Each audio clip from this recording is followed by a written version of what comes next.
One of the most unique aspects of Skylanders as a game series is the figures. Toys to life, the defining factor of Skylanders. Obviously it was copied a lot later on, but Skylanders truly pioneered the toys to life business model for video games. And you know, I feel like in the modern Skylanders community, a lot of people underlook the figures themselves. You know? Like, we got all these crazy pieces of plastic and like, we don't really do much with them.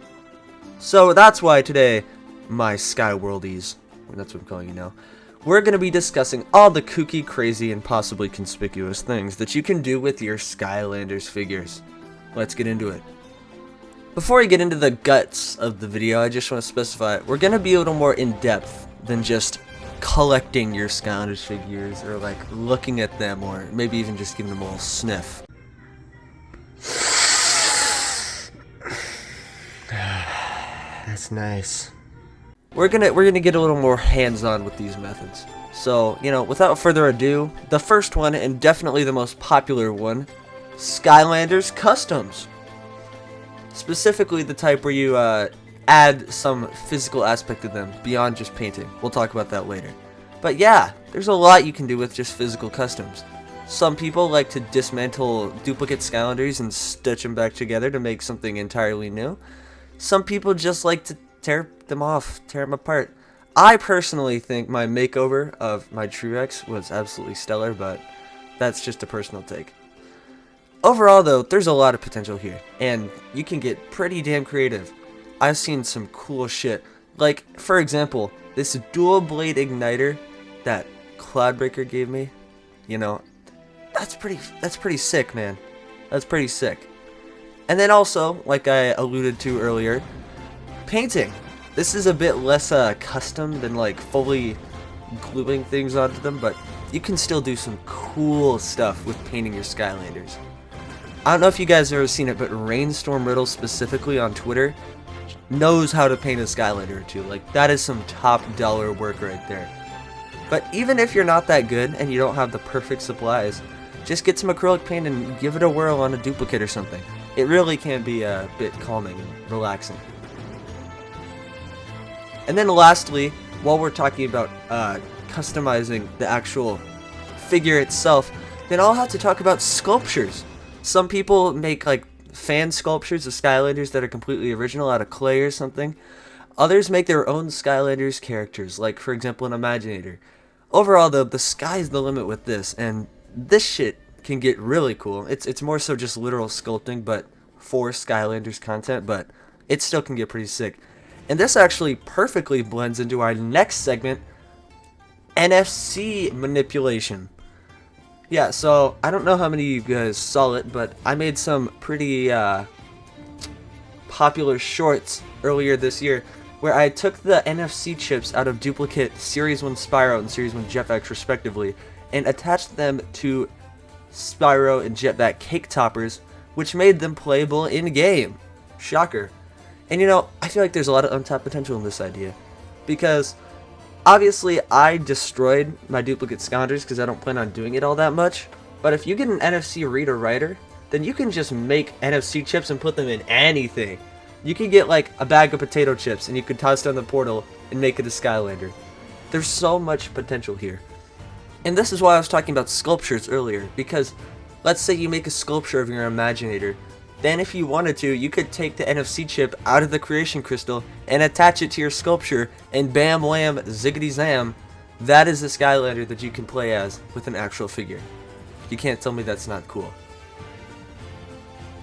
Overall though, when you're messing with the NFC chips, the sky is the limit for what you can do, and you can make a lot of cool stuff.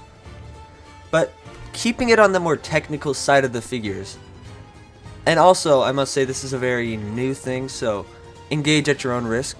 But another thing I was also being a dumbass about on shorts was light core manipulation. As many of you know, a lot of the Skylanders have light core mechanics where they can glow up whenever they're put on the portal. Whether it be the actual specific light core figures or just the giants having it because it's cool, you can mess around with this if you're feeling a little adventurous. All you gotta do is pop the base off, disconnect the wires from the NFC chip, and attach it to another power source, and yeah, you can make a little lamp. Obviously, I must say, proceed with caution. because electrical fires and all that other stuff can happen if you overcompensate with the electricity. Overall, though, I think you might need to do a little safety consultation before you get into it. But if done safely, it can be pretty cool. I did it on a gnarly tree rex. I made it a little lamp, and I must say, it's kind of sick. And now this one might be a little bit out there, okay? And I know some people may give me a little bit of flack for this one. But if there's a Skylander you don't like, or in this case the worst Skylander, which objectively is Slobbertooth, and you really don't like him, you could just destroy the Skylander, you know? You could pull a Skylander boy and girl and just beat the ever-loving snot out of that figurine, man. It's therapeutic, because like Slobbertooth and me, we're beefing. So I just killed him, you know? It's a lot of fun. It really is.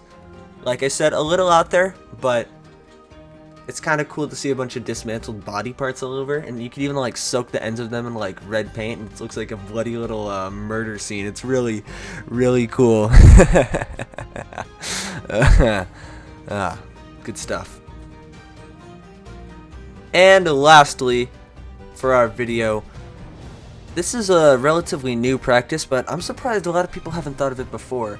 Now, unfortunately, unlike most of the other methods, this one isn't exactly super accessible, but if you really are dedicated to it and interested in the practice, it can be pretty cool. Recently, I've been seeing some people 3D print rare Skylanders and then paint them and put the NFC chip in the bottom, and then obviously these little shits, they're trying to sell them for way more than the labor's probably worth, but disregarding the fact that they're trying to be a little snot noses, this is actually kind of cool, you know? If you get yourself a 3D printer, some time on your hands, some paint, and an NFC reader writer, you can have yourself a pretty convincing robo on your hands, you know?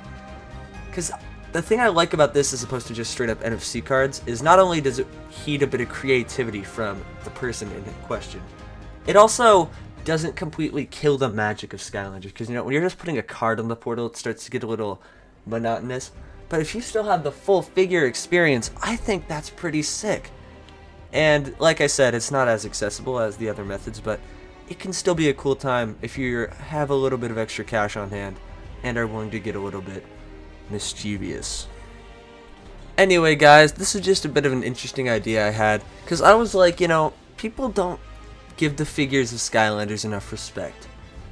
So if you're feeling a little adventurous, you have some duplicates, or you just want to like go a little bananas, unleash the inner kid in you, you can try some of these and maybe have some fun while doing it, you know? Whether it's destroying them, putting NFC chips on whatever the hell you want, or just giving your Skylander a cool fresh old paint job. It really can be fun. Either way though, hopefully this encouraged you to be a little more creative with your Skylanders experience, maybe a little more handy.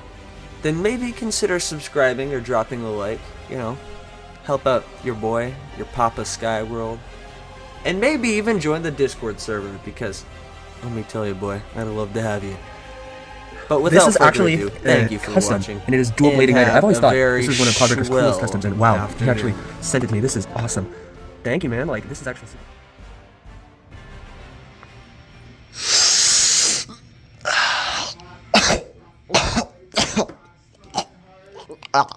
Wow. That does not smell very nice at all.